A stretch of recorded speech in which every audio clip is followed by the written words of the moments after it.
Against all the evil that hell can conjure, all the wickedness that mankind can produce, we will send unto them only you.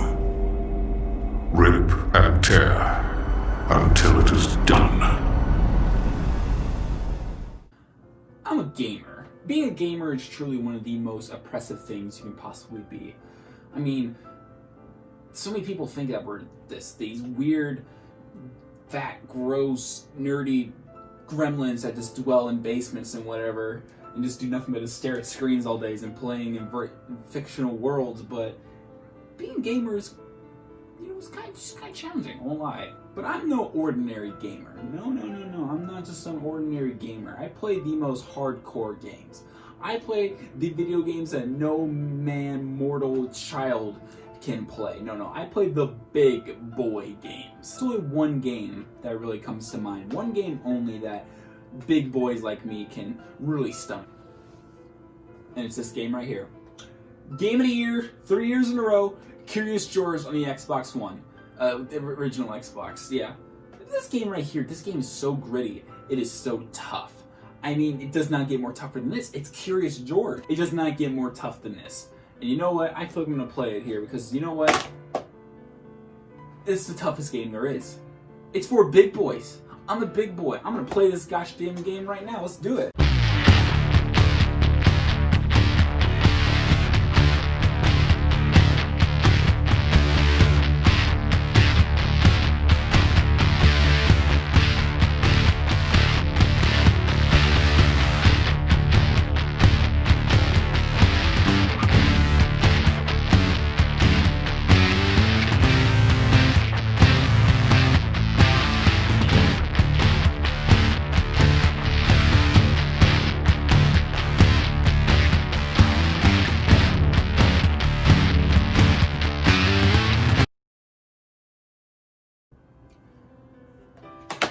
Jokes aside, today's video is something that I've never really done before. I've never really looked at a video game and analyzed it as much as I've done with this one. This is something that I've been wanting to do for a while because it's a game that means a whole lot to me. It's something that I've really looked forward to. It's something that I really needed, especially during the times of crisis that we were in. It's a game that I really was ready for. The game I'm talking about is, of course, Doom Eternal. I was really excited for Doom Eternal, I really was. But as you can tell by the title of the video, it's not a perfect 10 out of 10. Before we can really talk about Doom Eternal, we need to discuss where Doom's been and where it came from, the history of it, like every other damn essay likes to do. So, let's get into this, and I hope you guys enjoy it. Here we go.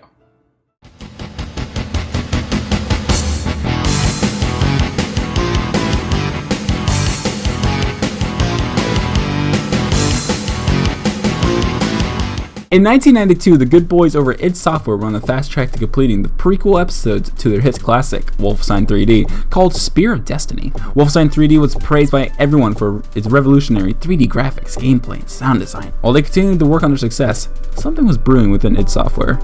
In the dark corners of their office, a malevolent being was creating an unspeakable evil, a game engine that will change how video games were perceived and created.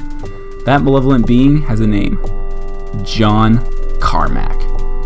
Carmack was a co-founder and lead programmer for id Software, who was developing a new game engine for the next generation of gaming, and id Software wanted to utilize it to its fullest extent. What was their idea? Well, some jackalope wanted to make a new Commander Keen game for some dumb reason. Who the hell likes Commander Keen? Maybe more Wolfenstein? No, that was stupid, a man claimed. While everyone was yelling and bickering, one man stood quiet. That man being John Carmack. He muttered only one word, and one word only: Doom. The room went silent after that. They all looked at him in fear. Little did they know, Carmack had a masterpiece franchise being cooked up in his brain. One man had a smile on his face, for he knew what Carmack had in mind. That man was none other than John Romero. The game Doom began development on the new engine, called promptly as the Doom Engine. After months and months of development, Doom was released on December 10th, 1993 on the good old MS-DOS. Remember that? Whatever. Doom absolutely exploded on the market for a number of reasons. Doom became a hit for 3 reasons: graphics, gameplay, and music. This is what the original Doom looks like.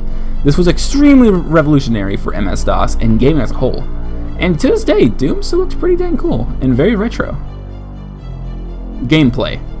Man, look at the Doomarine go! You can strafe all over the place and shoot all your guns at demons and bam! Doom, baby! Doom made the FPS genre explode. In Doom, you play as the average space marine. You go to level, eliminating the demon scum until you take out the big baddie at the end. It's pretty standard stuff, but the gameplay was so addicting and new during time. Nobody's ever seen the likes of this. Well, except for the Wolfenstein games. Music. Music can make or break a game. For example, Crazy Bus! This gameplay is so goddamn awful, but this music is a thing of beauty. Doom's music was inspired by major metal bands at the time. Slayer, Pantera, and all kinds of noise. Here's the most classic track, E1M1.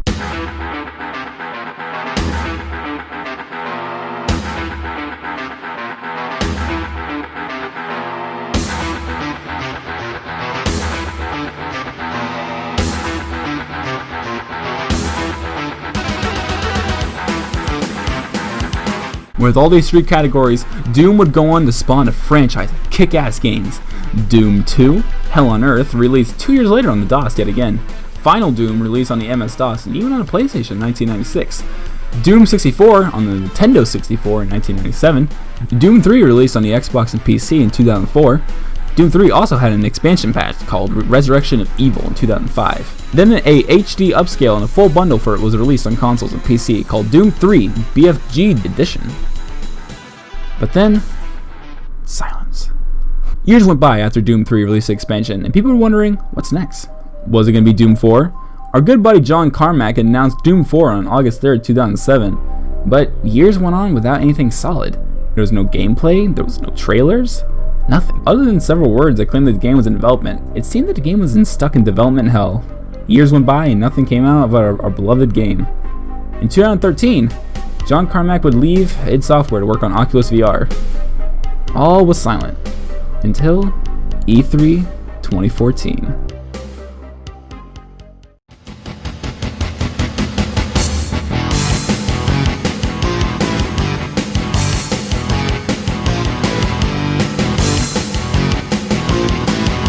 A trailer finally dropped, indicating that it was still happening. Sure, it was a cinematic of just a cyber demon, but damn, people got excited.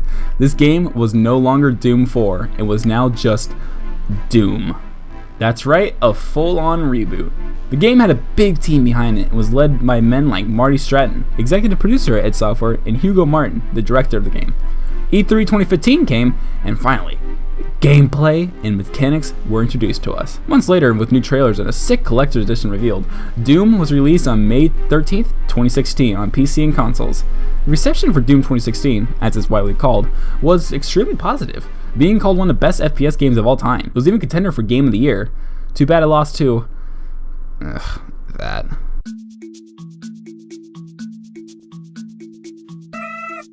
Did you know that Doom 2016 was legit going to be called Doom 4 and was going to look like this? Ew, yuck, what the hell is this? Call of Duty Battlefield bullshit, what the hell? Get out of here! Let's get back to the three categories from earlier. Graphics. Well, the graphics are incredible. It's only been 4 years old as of releasing this, and it still looks great to this day, and I believe it'll be like this for a long while. If you're playing on the PC, it doesn't require a super beefy system to run the game at its full capacity. The environments you get to traverse through are pretty cool. The industrial feel of running through the UAC while you slay demons is so appealing. Not mentioning looking for weapons and the Slayer himself are so beautiful. Overall, everything looks freaking great. Gameplay. The gameplay was addicting. You were constantly moving and doing maneuvers to take down the demon hordes. The story of Doom 2016 is basically the same as the original Doom, just with characters actually talking and have personality. The Doom guy is now the Doom Slayer. This game introduced new weapons to wield and maneuvering tactics. It also brought up in new power-ups. These include Berserk, Haste, and Quad Damage. All these new tactics and mechanics make going across the world of UAC and Hell so damn fun. Last but not least, music. As previously stated, music can make or break a video game. So what about Doom 2016 music? Is it good? How do I describe this game's music? It's like you had a long day at work. You just want to sit back and listen to relaxing music. But instead of violins and flutes, it's brutal guitars and industrial sits screaming at your ears with the most melodic riffs in gaming. It's so intense, but yet relaxing at the same time. The composer, Mick Gordon, absolutely knocked it out of the park. Doom 2016's music was now well known across the gaming world, and people were loving it. Doom 2016 quite simply kicked ass across all fields. With a stellar campaign, did it do anything else right? It had 2 other game modes, multiplayer and a thing called Snap Map. Multiplayer was a Call of Duty meets Halo-esque experience. How was it? It sucked. It just freaking sucked. Nobody liked it. What about Snap Map? It was actually quite cool.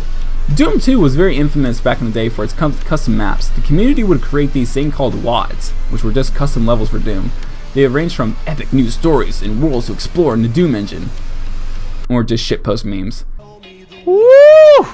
Regardless, id Software created a snap map so people could create new levels and experiences within Doom 2016. It was quite fun to go through all these levels, and apparently creating them wasn't too hard. One question has to be asked. Now what?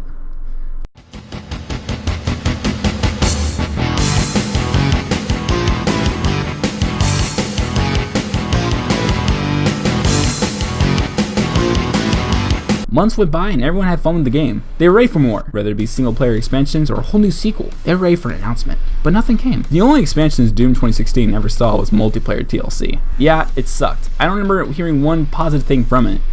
Regardless, Doom 2016 was dead in the water after its last major update in 2017.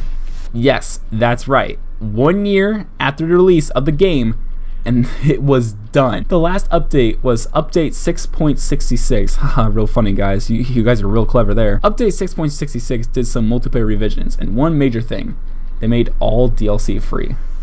That's right. People paid money for the DLC and Season Pass, just for it to become free in the end. How does that make you feel? Regardless, Doom 2016 was done. Now we waited for something new. The wait would be long, yet prosperous in the end. We knew that id Software had to make a sequel. I mean, this game was amazing and exactly what Doom fans want. We always want more.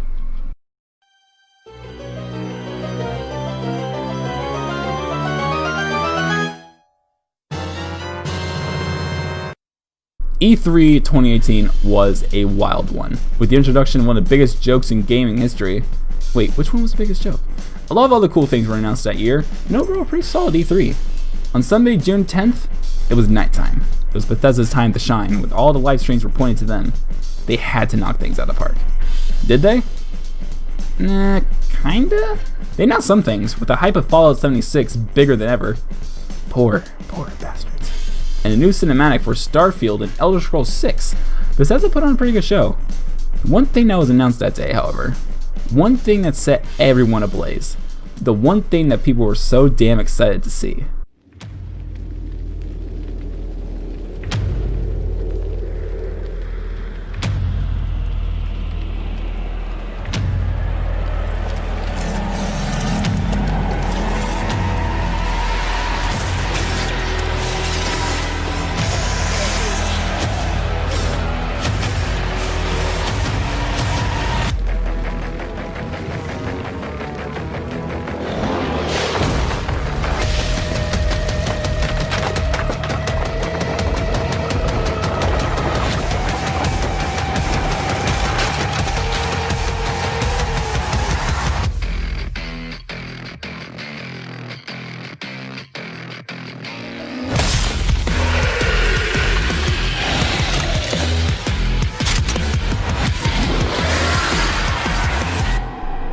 That's right, Doom is back, and it's ready to kick more ass than ever before, and with an even more kick-ass name.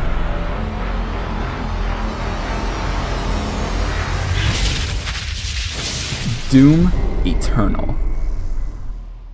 With more news coming at QuakeCon, we were ready. We were all ready to rip and tear all over again. Months of anticipation, and QuakeCon finally came on August 10th. Everyone was ready to see Doom. The reveal was around a half hour long. It was chock full of information regarding Eternal. Amazing looking gameplay, new demons, the world the game was in, everything. We even got a release date of sometime November 2019. It was so soon! We were going to get our hands on the most badass game of all time. We were ready for the patient wait and the march towards November. Until until it got delayed. Yeah, on October 8th, 2019, Doom Eternal got delayed until March 20th, 2020. In this tweet, they announced 3 things to give players some news on the game. First, they announced the game's invasion mode will be coming out shortly after release. Second, they announced the Nintendo Switch port will be happening sometime after the main release in March. Lastly, they announced that Doom Switch 64 will be getting an official port to main consoles and PC, and will even be a pre-order bonus. Pretty cool. Time went on and some new trailers came out and some announcements, but finally, the day came. March 20th, 2020. The night before that day was insane.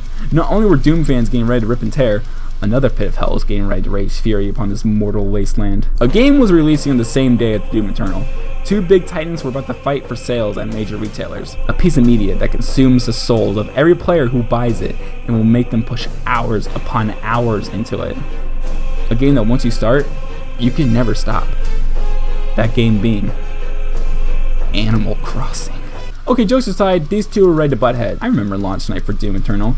Had to work the day prior and was so excited for the midnight launch. Since this was at the major outbreak of the Sarah, and our orders were getting delayed so essential items had more priority, video games sometimes didn't arrive on launch date, even if people bought them online.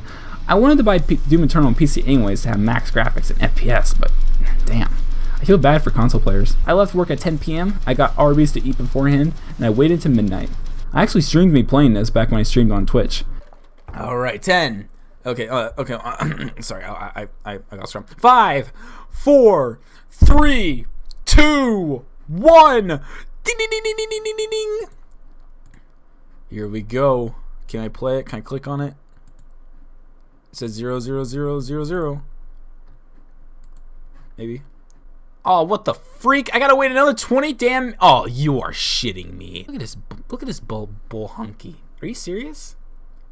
It's gonna unlock? Finally, the world had Doom Eternal in its hands, and we were all ready for it. Let's discuss what this game did right and wrong.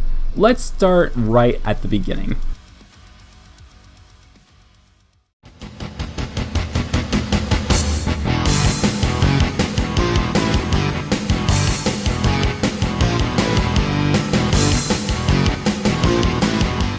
Loading up this game is honestly a pain. Every time I want to load into the game, I click on the icon here on my desktop, and instead of loading up the game right away like the average Steam game, it opens Bethesda's launcher.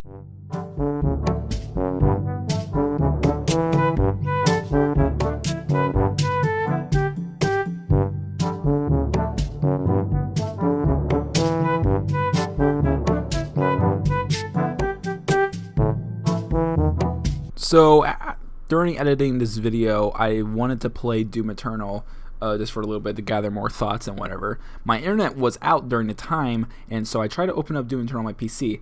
Turns out that the freaking Bethesda Net launcher will not allow you to open up Doom Eternal if you have no internet connection. Like, that makes no goddamn sense. It's in my computer. I should be able to open up Doom Eternal whenever I goddamn well please. This is why Bethesda freaking launcher is goddamn garbage. I'm so angry. This should not be a thing. When you load into the game, you have a beautiful yet simple title screen and main hub. The music here is quite elegant and gives a really 90s feel to it, giving it homage to the era Doom originally came from. There are 2 game modes to choose from, Campaign and Battle Mode. We'll get to Battle Mode later on. In the menu, there are events, customize, and extras. In events, Doom Eternal likes to run little challenges in their series. It's basically a battle pass for Doom, minus buying a $10 thing to get even more items. You do what the challenge entails, which will level you up to get in-game cosmetics. What can you do with these cosmetics? That's what the Customize menu is for. Customize lets you change the skins of the Doomslayer and certain demons, as well as your weapons. It's a fun way to change up how you see the world of Doom. The customization for everything is pretty alright, nothing too outlandish and unnecessary, most of the time. And extras is just credits and milestones, which are just in-game's achievements. Let's dive into the campaign, the main selling point of any Doom game. So here on out, full spoilers for the game. If you haven't played already, then why the hell are you in here? Go play it. But yeah, spoiler warning, we're going through the entire story. The game begins with a voice telling you that, you're a demon-killing machine. Rip and tear. It's then revealed that over radio broadcasts that there are too many of them, indicating that Earth has indeed been taken over by demons somehow. Billions dead. Also, our moon is completely fucked up. Okay, I guess. Bye-bye tides. Also, Earth seems to be comically like lava'd up, you know? This is lava everywhere now. And also with a big freaking pentagram. I mean, let's get real for a second. Why would demons do this? Oh, let's just put a giant pentagram here that can be seen from space. Regardless, we pan over to see a giant rock ship? This is apparently the Doomslayer's means of transportation. I guess. I'm gonna let this entire scene play out because honestly, it's so badass, and I'll explain why after. We must pray now, brothers. Pray that he is watching. Please, anyone, if you can hear me, if you're out there.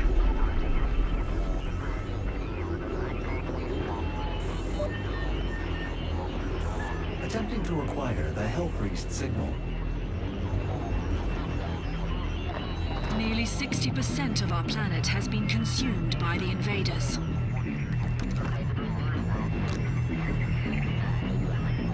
We have the Hell Priest signal locked in. The target is marked, but the signal will not hold for long. For it is he that they fear, not man, or his armies.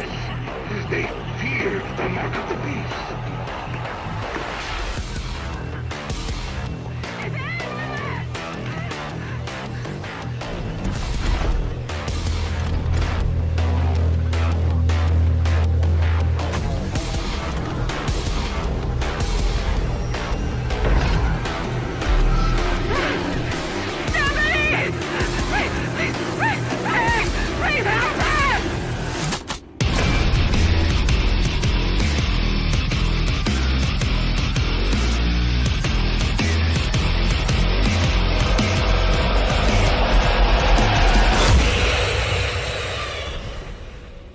The way it's shot to the epic synth version of the theme is such a cool way to start the game. It seems Vega is still active and kicking well. In the last game, Vega goes bye-bye, but if you remember, we still have a backup copy of him. Yeah, luckily the massive supercomputer AI that apparently gets hotter than our own fucking sun and takes decades upon decades of infrastructure and building it just so it can fit on a freaking USB stick. Oh, I love Doom. So here's the objective. Earth is being terraformed into a new hell, basically, and it's being led by 4 major beings. 3 of these beings are known as the Hell Priests. These Hell Priests are basically leading the demons. The one leading the demons is the big baddie herself, the Con Maker. Let's tear him apart! After infiltrating a fortress, the Slayer gets his clubby hands on the first Hell Priest. He then uses his Chuck E. Cheese token to kill him. It'll make sense later, I guess, hopefully. After that, the Slayer needs to go after the other priests. He needs to eliminate these priests in order to stop the demonic consumption of Earth. He goes into another big-ass temple and sees the other priests just standing there. They claim that they can never kill them, but the Slayer just tosses the dude's head over. They all run away like little baby men. But here comes the Con Maker saying, "You cannot defeat us, haha, loser." And then she is gone. We are now presented with a problem. The Hell Priests have disappeared, and now we need to find them. Luckily, there are many Deus Ex Machina devices that can help us, so we can find these 2 dudes. How convenient. We need to head to a place called Exaltua, which is a place in Sentinel Prime. No, not that one. Now, just work with me here. Sentinel Prime is a big place, with an even bigger place called Argentinur, which we've been in Doom 2016, but that part was absorbed by Hells. So, I guess it's just a whole new realm? God, I hate sci-fi bullshit so much. Regardless, we have to find the Deus Ex Machina device known as the Celestial Locator. Eventually, we find it, but we are greeted by the fallen king of the Sentinels, which the Slayer was a member of, King Novik. He tells us that, hey there, buckaroo, you cannot kill these dudes. They are of our blood. He claims that the human race must pay their penance, and they are no longer our people to save. But we do not care. We leave and go to Hell to find a way to power the locator, which we meet a man known as the Betrayer. This lad right here has a wild history. He was a big old commander of the Sentinels and also had a son who died. Yeah. That drove him insane, which he decided he needed to bring his son back, even if it means betraying his own kind, which he did. I wonder, that's why he's called a Betrayer. He made a deal with one of the Hell Priests. He would leave the priests access to the rays, which were these boys back in Doom 2016, if they would resurrect his son. They did. Kinda. We'll get back to the sun later. Back to the story. We get the locator to the Betrayer. He does something that activates the RGB lighting. What a gamer. He also says the same thing that King Novik said as well. But he also gave us a knife thingy. He wants us to put his heart to rest if we see him. Okay, I wonder what that means. We put the thingy in another thingy and it's revealed that we had to go to the Arctic. We go back to Earth where apparently for some reason there exists a very old Night Sentinel base has been abandoned for quite some time. This base is where the second Hell Priest is residing, so we must slay him. At one point we can acquire a super shotgun with a very interesting attachment on it. Why is that here? I don't know! We get to control Revenant here and kill a bunch of demons to get our hands on our favorite weapon once again. Once we have it, we can either spare this demon or blow him to giblets. What shall we do? What do you think? We move around the base and occasionally see this dead demon thing getting worked on and transported around. I'm sure that will be important later. We finally get to a big old room where the demon that was being worked on is finally revealed to be the Doom Hunter. It was legit created back in the older times to kill the Slayer and other Night Sentinels. It is now a freaking transformer. To kill the Doom Hunter is actually surprisingly so dang easy. Boom, it's dead. But then you have to fight two at the same time, and it's absolutely insane. But nah, it's easy. They're all dead. The Hell Priest asks us if we want to have more power, but we don't give a shit. We go up close to him, and swish, he doesn't have a fucking head anymore. We get back to our base, which let's pause for a bit. I haven't talked about this place yet. What is this place? It's freaking massive. This is apparently called the Fortress of Doom. How did the Slayer get the ship? I don't know. Where does the ship come from? I don't know. It's never explained. The Slayer just has it. We get back into the fortress and the con maker is inside her systems somehow. Apparently the ship's mainframes and infrastructures and whatnot are maker built, so she can just get into it easily. Okay, cool. Do you not have Norton antivirus on your computer? She disables the power and tells us, hey, listen there, bucko. The last Hell Priest has been hidden away somewhere, and I'm not gonna tell you where he's at, loser. We had no leads on where this Hell Priest could be. He could be anywhere. He could be at your local Taco Bell. He could be in Europe. He could be at a city in Sentinel Prime that can only be accessed by a portal active in a lost city in the core of the planet Mars. He could be at Walmart. He could be anywhere. We need to find answers, but something grabs our attention. Somewhere in Europe, there's a thing called the Super Gore Nest, which is the site where Hell's invasion first began. So we need to stop it to keep up the good fight against the evil demon scum. Eventually, we destroy it and continue our search for that hecking Hell Priest, but we have no leads, no clues, nothing.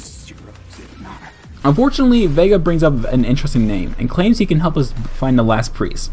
A name that every single fan hates. A name that's when it's spoken, it fuels the inner fires of each Doom fan. That name being Dr. Samuel Hayden.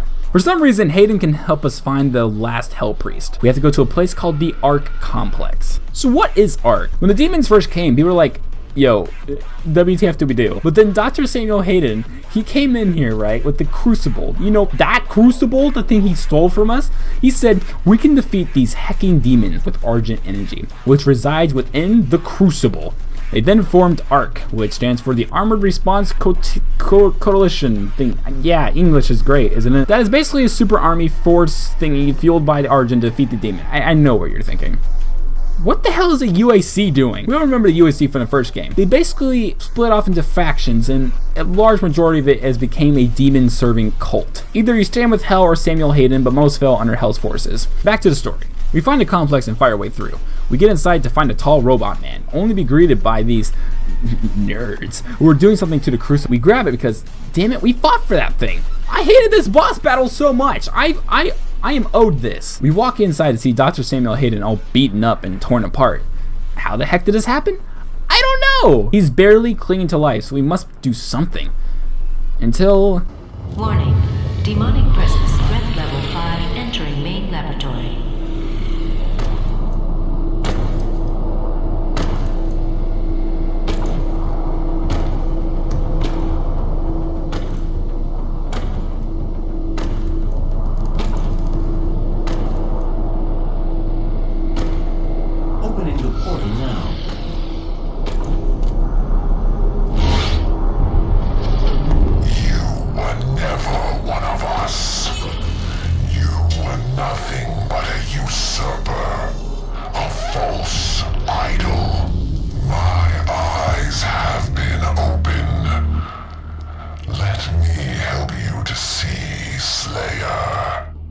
This right here is the Marauder. He has been the bane of almost every single Doom player. People hate him. He moves fast, he is hard to hit, he is very strong.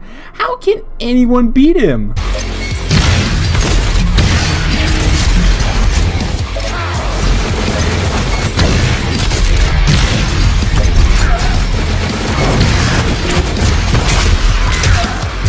Okay, how the fuck? Honestly, this battle is pretty tough for first-time players. He moves fast, he strikes fast, and he also sends a ghost dog to attack you. To kill him, you need to shoot him with your shotgun or a very precisely hit shot from any other gun at the right moment. Eventually, when you beat him, you bring the remains of Hayden to the... I just really hate calling it this. You bring him back to your ship and toss him to the Star Trek beam and apparently activates him. Hayden tells the Slayer that the last Hell Priest is on Sentinel Prime. How does he know this? I don't know. Apparently there's a portal in the lost city of Hebeth, which is at the core of the planet of Mars. Wait, I just got a weird sense of deja vu. How can we get to the core of Mars though? We get to shovel our way through it like it's Minecraft. No, we come up with the most genius and well thought out plan of all time. We're just gonna blast a hole open in the planet. You can't just shoot a hole into the surface of Mars.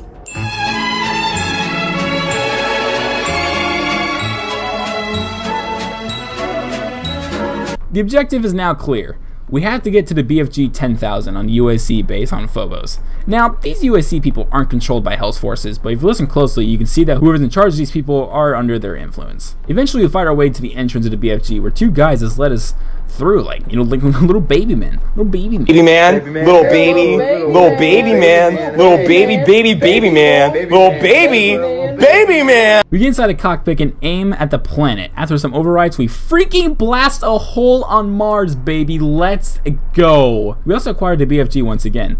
What happened to the one from the previous game? I don't know. Actually, come to think of it, where the hell did all of our weapons go from last time? Now, how do we get to the core from here? Well, the escape pods are not right here, but what is here, however, is a giant cannon. But the Slayer decides, hey, I'm gonna be a cannonball. He then booms his way into a building and shakes it off like it's nothing. That's pretty badass. After some more slaying, we get to an escape pod to the core and fight our way through into the portal. Here we are at Sentinel Prime once again. But this mission is no ordinary mission. This is a lore dump, baby. It is now revealed that the Doom guy from all the way back to the original Doom is the same guy as the Slayer. And yes, it does make sense. We see a flashback of some dude getting dragged to the two Hell Priests, but they look normal, not corrupted. This means this is way back before anything bad happened between Hell and Sentinel Prime and then Hell Priests, whatever. He pulls out the dude's helmet and looks at it. And look, it's the vintage helmet. Also, he talks. Yes, Doom guy talks. Guts. Huge guts. Kill them. Must kill them all. Yeah, pretty cool. We get more flashbacks of the Slayer where he seems to do nothing but want to kill demons. This is pretty useful for the Night Sentinels. They recruit him and the rest is history. We get more into lore later in the video. It's revealed why the con maker is doing this stuff. Turns out her main world, Urdak, is powered by the souls of humans. The souls are then turned into Argent energy, which is used to power Urdak. We get to the Coliseum where the last Hell Priest resides, and it's time to kill him. He says, hey, listen there, bucko. If you kill me here in this holy place of ours, you will lose all sovereignty. Yeah, so it's basically John Wick with the excommunicado thing from the 3rd chapter. Good thing the Slayer doesn't care. It's time to kill him. But wait, it's never that easy. We must defeat this big hecking chonker right here. Honestly, this is the easiest fight in the entire game. We defeat this gladiator thing and the priest wobbles away in front of our shotgun. And boom, he's dead. We get back to our ship where the con maker is furious. She shuts down our ship and says she's gonna unleash the biggest demon of them all to finish the Hell Priest's job. The Icon of Sin. Oh yeah, baby. She then sends out demons and we get to hear the best track from Doom 2016. BFG Division. Fuck yeah, let's go. Oh yeah, look at them go. Bam, killing all the goddamn demons. Oh, this is so fun. Oh wait, it's over. That was fun, I guess. We can't restore our system's power, but luckily we have a crucible with us.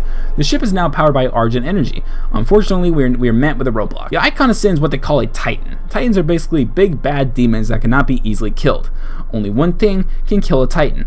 a crucible. Yes, there are more than one crucible out there than the one powering the ship. Slayer had his own crucible, but it was lost when his Slayer took down Titan all by himself many moons ago. We head to the place called Terrace Nabad, another place in the Slayer's past. On our way to the Forge area, we get another flashback from the Slayer. You see, this dude was just hell-bent on destroying hell and its demons. He's brought in by a dude known as the Seraphim, also known as the Samur Maker.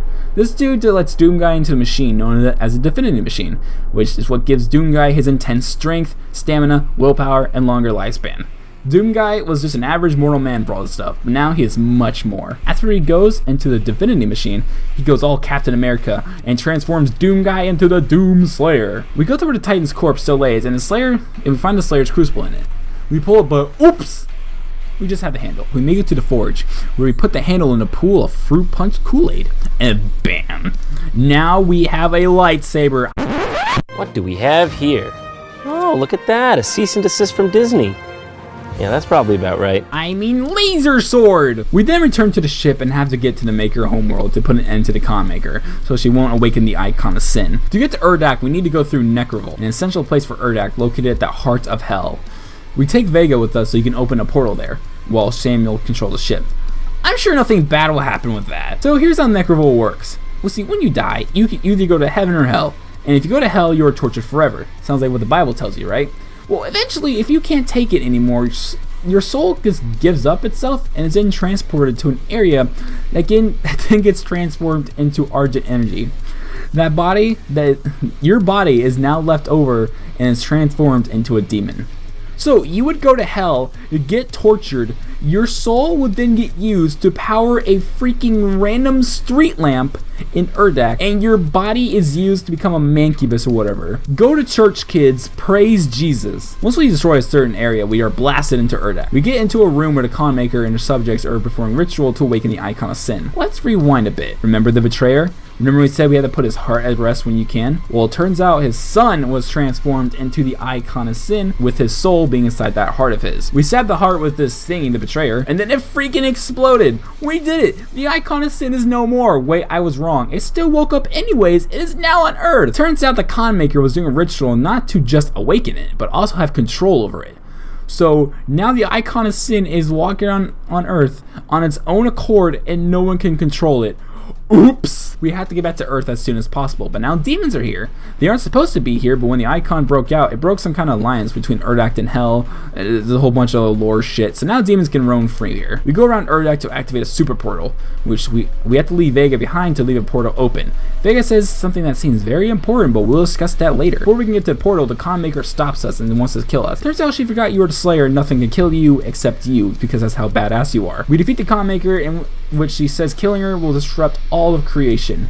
Good thing that we do not care. After she dies, an orange orb thing floats in the air where a mysterious voice rings out, "No." What does that mean? I don't know! Now listen closely, as this next piece of information is so crucial that Samuel Hayden repeats it to you a million goddamn times. We must move quickly, for the Icon of Sin grows more powerful the longer it is on Earth. The longer the Icon of Sin is on Earth, the stronger he will become. Like, good God, this became such a meme in the Doom community. We get back to Earth where we see the Icon of Sin walking around, and now it is his time to die. We make our way through the city fighting hordes of enemies, especially the tough ones in mass groups. We finally catch up to the Icon and start fighting it. As you can see, the Icon has armor all around it. We must blast all that off. Now he is down to his bare skin. We have to blast that off too.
Once he is staggered and his ooey gooey brain is exposed, it is time to put him to rest. We super jump up there like goddamn Cloud Strife and puncture his brain with our crucible, snapping the blade off once again, and boom!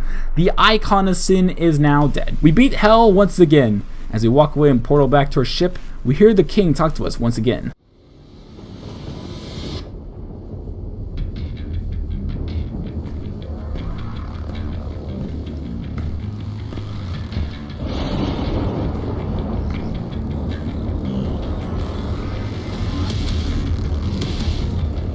And you will be their savior. Your strength will be their shield, and your will their sword. You remain unbroken, for your light is eternal.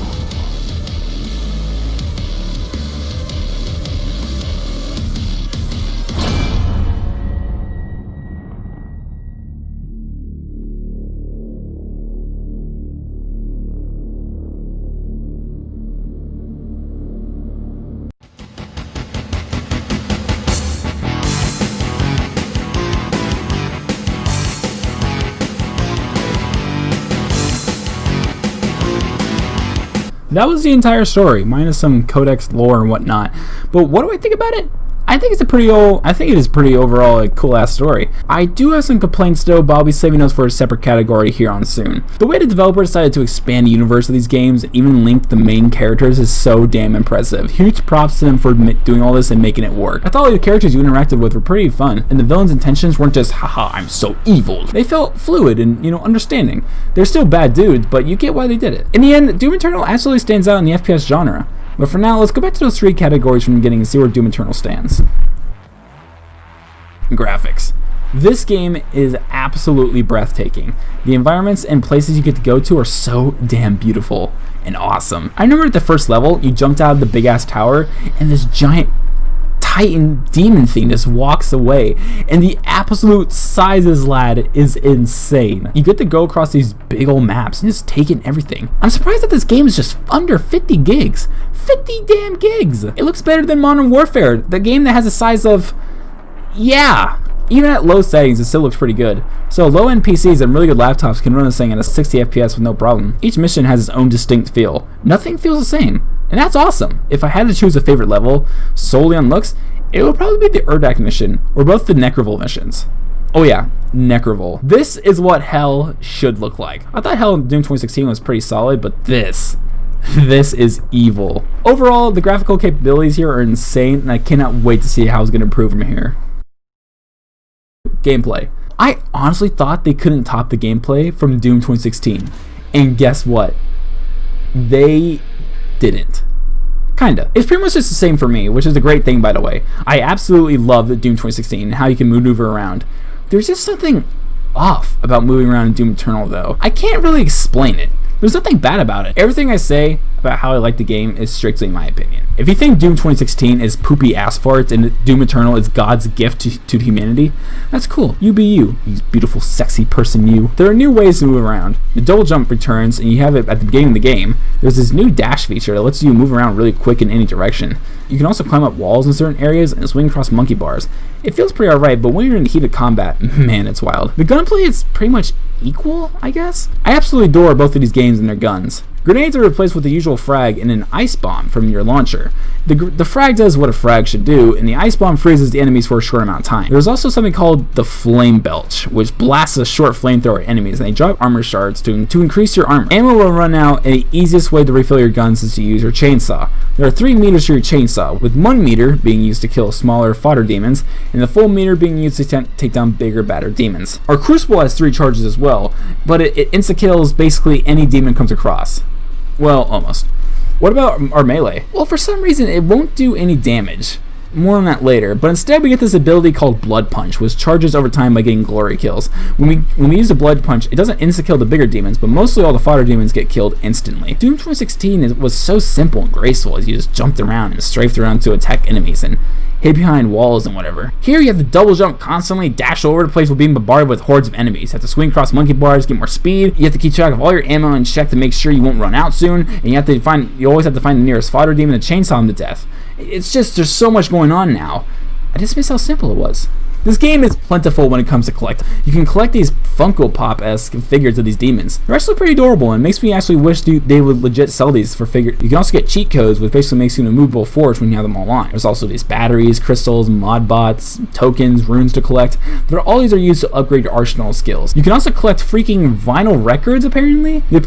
These play classic id Software tracks, some remix, and some tracks from Doom 2016. All this kick-ass artwork can be viewed in your ship. A new feature of gameplay is the Slayer gates. There are 6 gates when you face hordes of enemies at an increased difficulty. Once you complete it, you get something called an Empyrean key. Once you get them all, you can unlock the Unmaker in your ship. The Super Shotgun also has this little attachment called the Meat Hook, which lets you swing around closer to an enemy, and right up in your face, you can blast them and you deal max damage with your shotgun. Overall, the gameplay can be fun, depending on your skill level. I'll dive more into my issues in the complaint section later in the video, but there's some weird unbalancing within the demons. I swear I died more to the Marauder than the major bosses in this game. The bosses should be the hardest in the game, not a little baby man thing. But if you want more of a challenge, however, there exist these things called master levels that really up the ante on some missions. They add more demons, make it more difficult than before. Other than that, the gameplay is pretty fun, and I will come back to it here now and then, but sometimes I just miss how Doom 2016 felt. Music. Mick Gordon came back and composed a new soundtrack. For some reason, the music is so goddamn amazing, but when you're only listening to it, it doesn't feel that memorable. I remember Rust, Guts and Guts, Rip and Tear, Hellwalker, and of course BFG Division off the top of my mind, but I don't remember any of the tracks and exactly how they sound in Doom Eternal.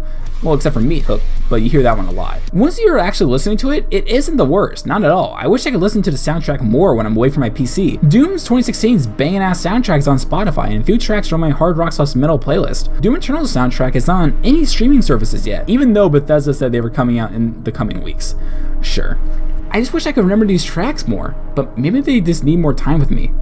Put them on Spotify, please! But unfortunately, there is an issue with Mick Gordon and id Software. So, here's the deal. Mick Gordon composed and mixed the music in Doom 2016, and it was freaking awesome. He was supposed to do it again for Doom Eternal, but he was running low on time to get it all done.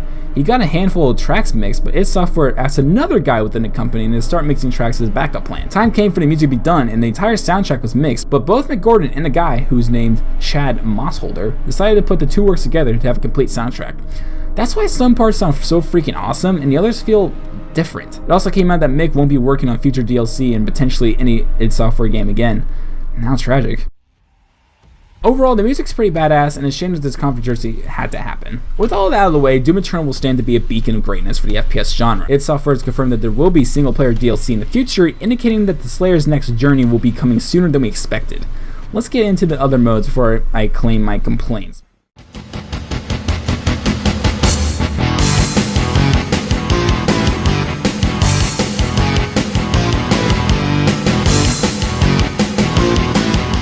I played a little bit of battle mode, and let me tell you, I do not like it at all. But yeah, I prefer this than over Doom 2016. Doom 2016's multiplayer was a goddamn disaster. It was so boring and cheap. I just hate the average arena 6v6 shooters. Battle mode is what Doom multiplayer can be, but yet it just doesn't hit the mark. You can either be the Slayer or a demon. The objective is to kill your opponent. Playing as the Slayer is fine and all, but playing as the demons is so damn irritating. You either get goofed by the Slayer, or you and your teammates all gang up on him at once, if possible. id Software really should focus their materials and resources into making an even more stellar campaign. I mean, they already did, but it could have been a lot more if they didn't spend more time on this hunk of shit. So what about Snap Map? Where did that go?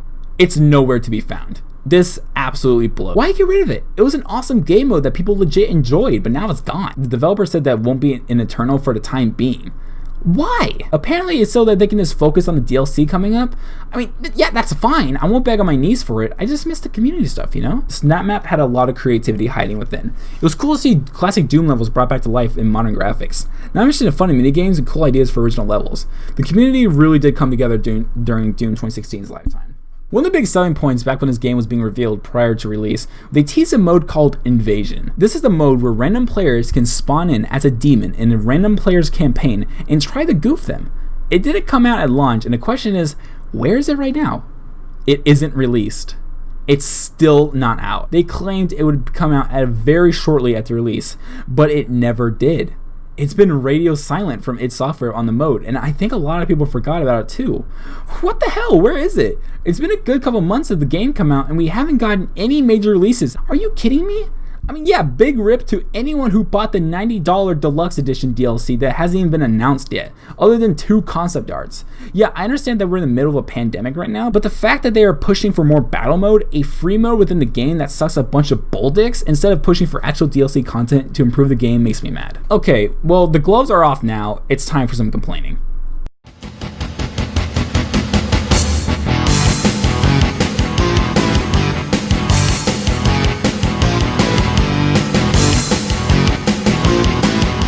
I want to first dive into the EXP system we have here. It runs off basically the season style. You would gain experience by playing battle mode or completing challenges and missions in the campaign. Luckily, there isn't the good old pay $10 to buy a virtual currency, to buy the extra battle pass tiers thingy, whatever. I don't understand this model at all. You gain cosmetics for guns, emblems, banners, and sometimes even demon. You can get skins for the Slayer as well, but yeah, this doesn't make me want to continually play Doom Eternal. For reference, let's look at a game that does this kind of model well. A game I play a whole lot, Destiny 2. In Destiny 2, every few months, a new season begins. The world of Destiny always has some major event ongoing. As you complete bounties and missions, you get experience. In turn, gives you rewards and tiers. This game does have the $10 extra tier bullshit, but whatever. This works in Destiny 2 because there's more to unlock. You get armor, guns, boosts, ornaments for your weapons, and resources. All this stuff is essential, but you can get all this stuff on your own without the battle pass. None of this is pay to win. Not the weapons and armor, because that's how Destiny is played. In Doom Eternal, the battle pass here is full of nothing but dumb cosmetics and unimportant stuff. What's even stranger that all the cosmetics you get except for the Slayer can't be used in the campaign. So if you have the Doot skin for the Revenant, you can use it in battle mode, but you can't see Doot Revenants in the campaign. I understand why, but it's weird that the Slayer can be seen as a unicorn or a NASCAR fan. It's just that when it comes to his memes and jokey skins, I just don't like. The biggest problem is incentive. Nothing in this section of the game is worth anything. I feel no incentive to come play Doom Eternal to level up. I come back to Doom Eternal, kick some demon ass, and that's it. You aren't gonna want to work for these. Even if you can see them in the main campaign, the feeling's gonna be the same. I don't feel the motivation to do this.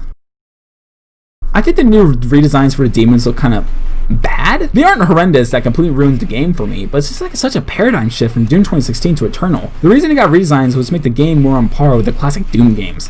They also had to redesign those demons so they can make the flesh breakdown thing. It happens when they lose health and you're pelting bullets into them. Let me state real quick that the new demons in this game look pretty great.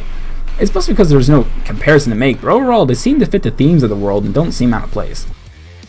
Do I think the Marauder is bullshit? We need to discuss this. I think the Marauder is a fun spice to the challenge. Is he difficult? Absolutely yes. I hate having to face a Marauder when there are other demons around. Everything is coming to kill you, so trying to take down a Marauder is so damn hard. Especially when he only has one instance where you can attack them. He has such a large arsenal to attack with, and it's so damn hard to deal with in these tight spots. If you're just going one-on-one with a Marauder, then it's so bad. But when you have tyrants and mancubi and cacodemons and pain elementals all flying around, all shooting and attacking you, it starts to crush you with weight. And I mean, how the hell am I supposed to fight this guy with enemies coming at you? Look at this footage of me fighting the Marauder the first time you meet him. Notice how calm and collected I play. Notice the distance I'm keeping. You can't go too far away from him because he will hit you with a range attack and will send his fire demon dog after you if you don't attack him. If you get too close, he will shoot you with a shotgun.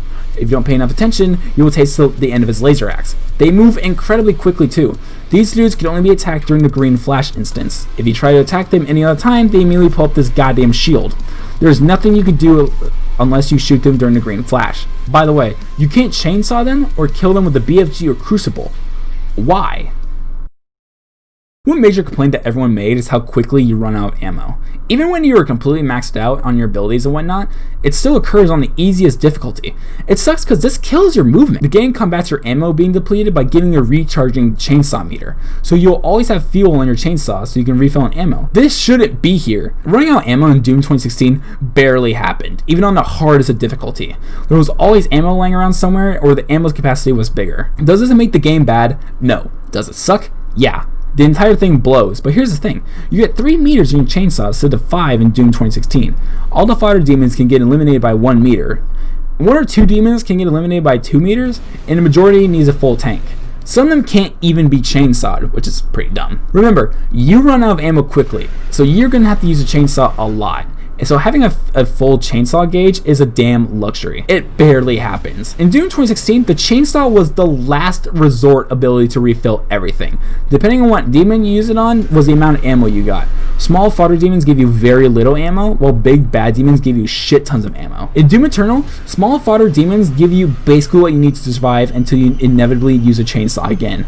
id Software wants you to use every weapon in the game, which I was planning on doing anyways, but whatever. I used every weapon in Doom 2016 equally and still had a lot of fun. Why is it being extremely forced here? Some weapons here deal more damage than others. Okay, it's fine. What if I don't have ammo to use? Well, now I gotta run around looking for the fodder demon to chainsaw to get my ammo back, then started blasting away that one demon. It kills my flow and my vibe so hard that I have to stop everything I'm doing just to go cut a little demon in half just to replenish. When you play Doom, you shouldn't be told how to play. People play Doom to unleash their anger upon these virtual demons within. If you want to go through the entire game using only the meat hook and super shotgun, why should anyone stop you? If that's how you want to have fun, then nobody should limit you. That's what kills the vibe. Being told how to play, having limited resources, it's Doom, you're supposed to go wild. You know what I miss in this game? It's how demons can glory kill you. Let me explain. In Doom 2016, sometimes if you die, an animation would occur where a demon freaking murders you brutally. I still can't watch the Baron of Hell one without feeling extreme amounts of pain. They were cool and made you realize that the demons are actually pretty heckin' strong. There is no special animation in this game at all, except for the required Terminator 2 reference that every single video game developer has to throw in when a character could die in lava. I mean, in this game, if you just die, you either topple over or explode. That's it. There's no sauce. There's no fun. There's no like, whoa, that's crazy.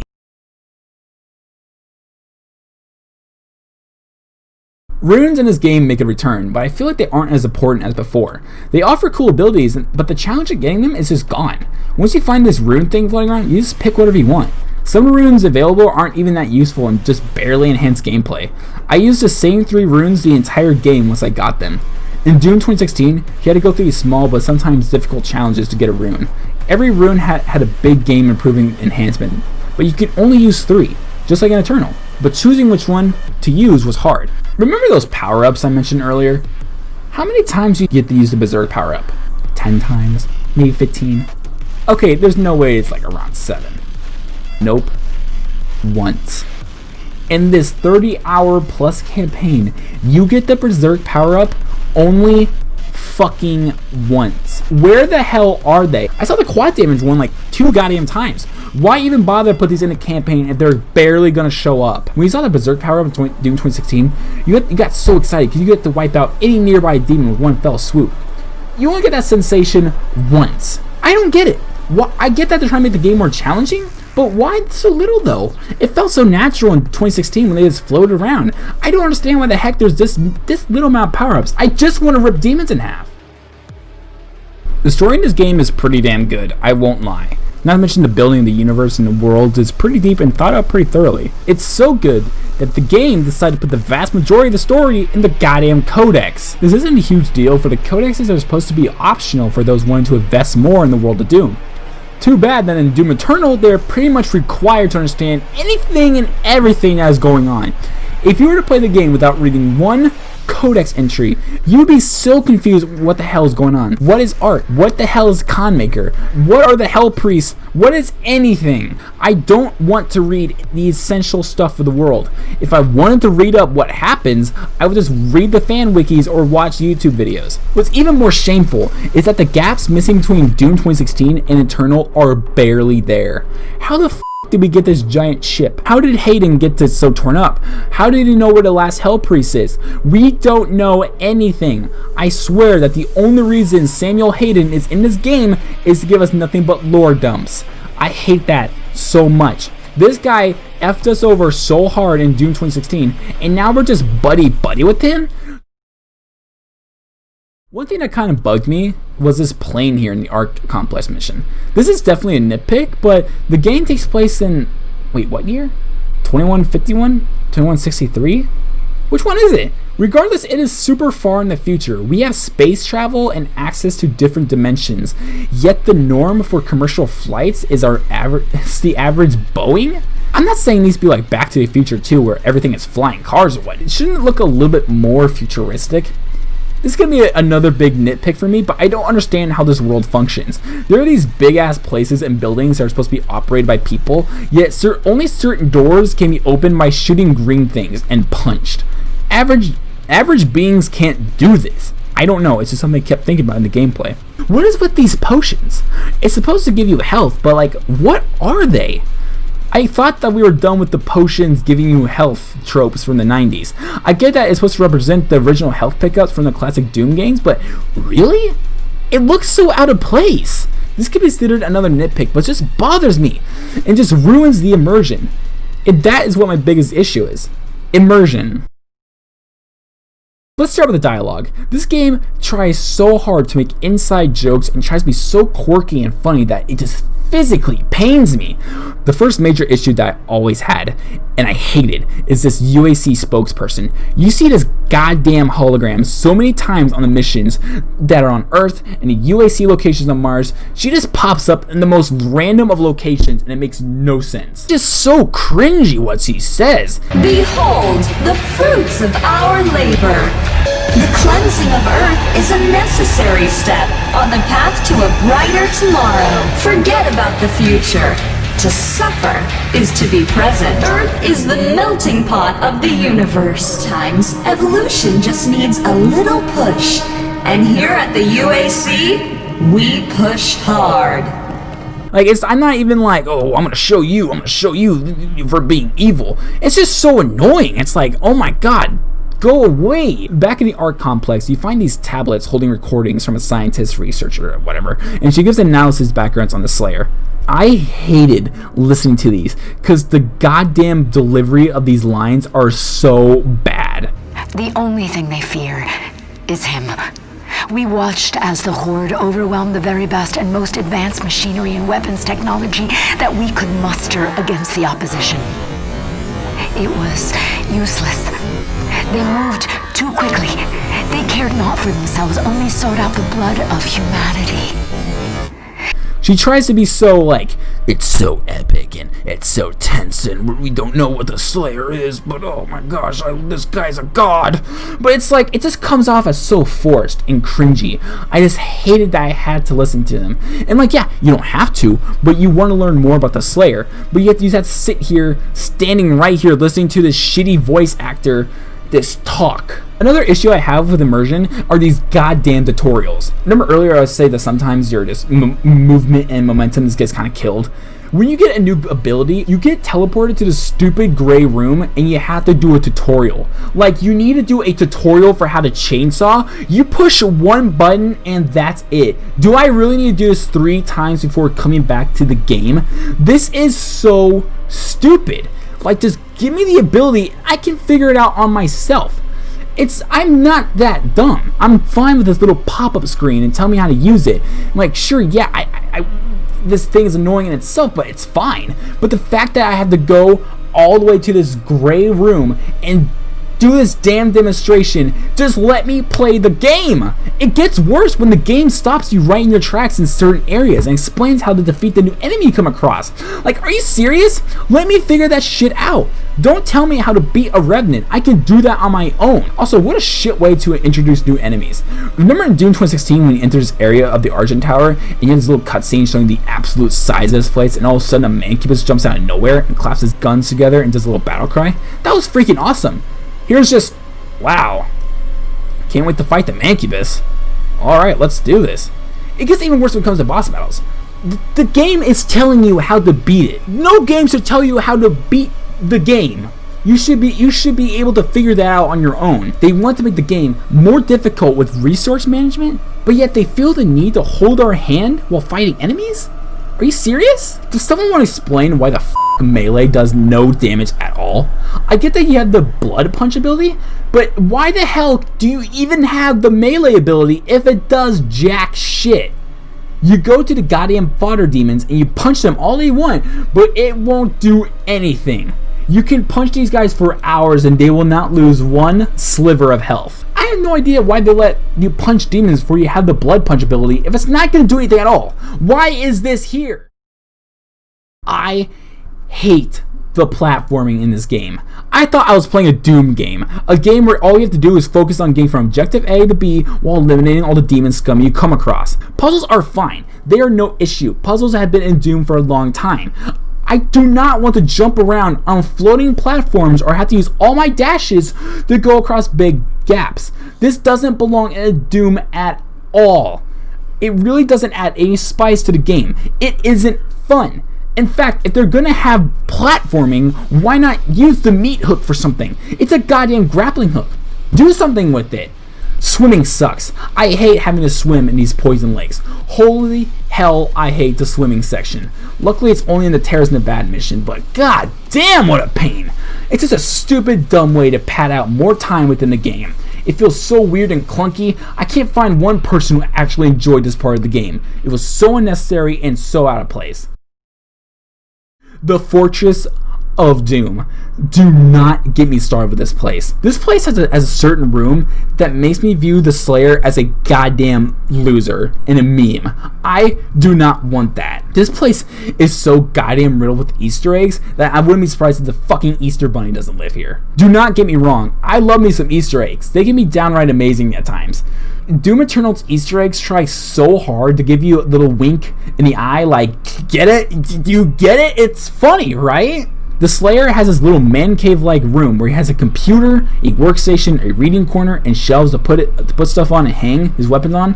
What's so bad about this room? The content in it is just so laughably cringe. There's a skateboard here. When the hell does a Slayer have time to go skating? Like, it just feels so out of place. Like, yeah, it's supposed to reference Tony Hawk 3, whatever the hell it's called, but it's just, why is this here? I hate that these magazines are all over the place. Like, how many dumb Doom puns do they need to shovel in?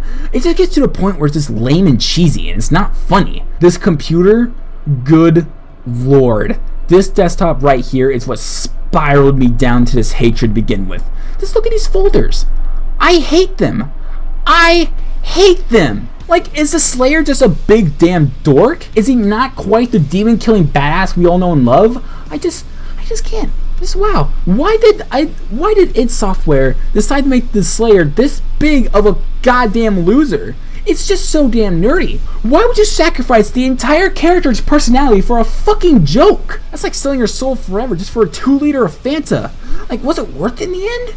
In the end, I'm fine with the Slayer having a little light side, like little like haha side, but like it's just too much. It's too much.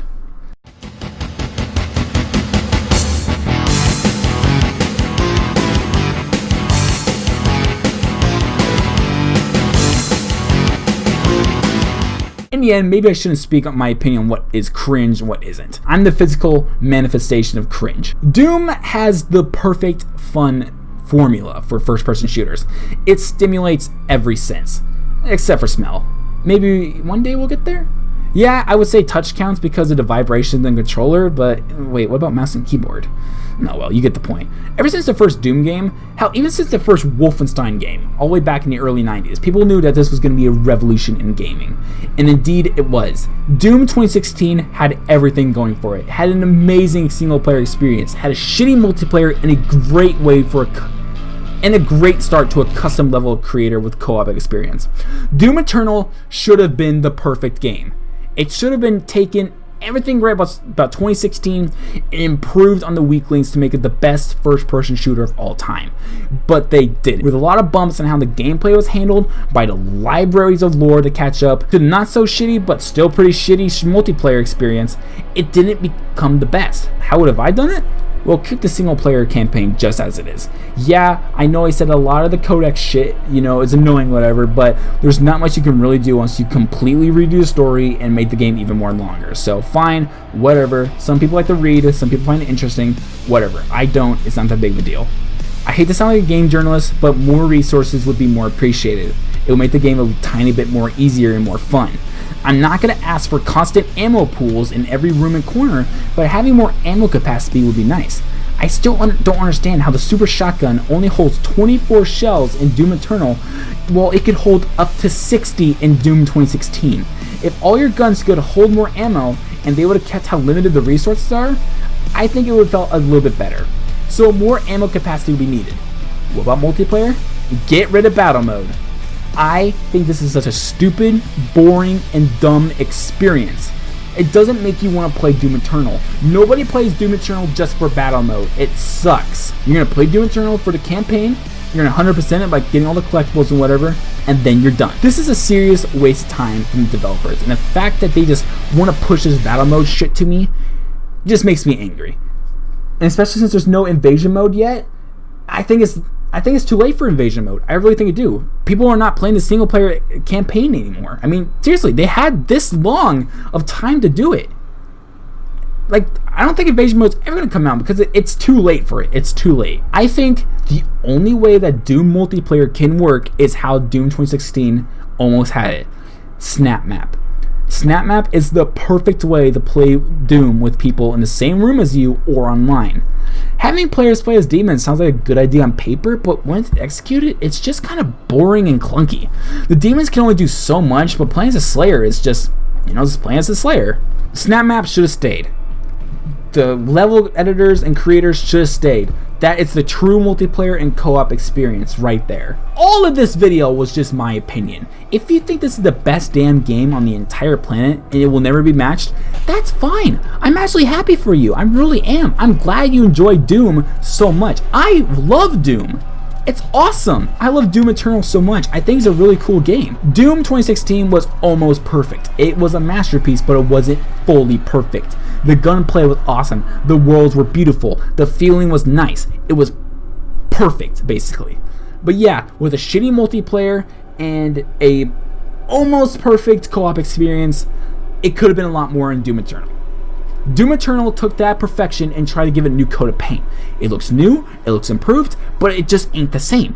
It's not perfect yet. It had an awesome story, but it was held back by its codex entries and reading. It had a weak multiplayer that should have been what Doom fans always wanted, a true co-op experience. Snap Map had that, even if it was a work in progress. This should have been the perfect Doom game, but it failed in some aspects, yet it did tremendous things to make it stand out on its own.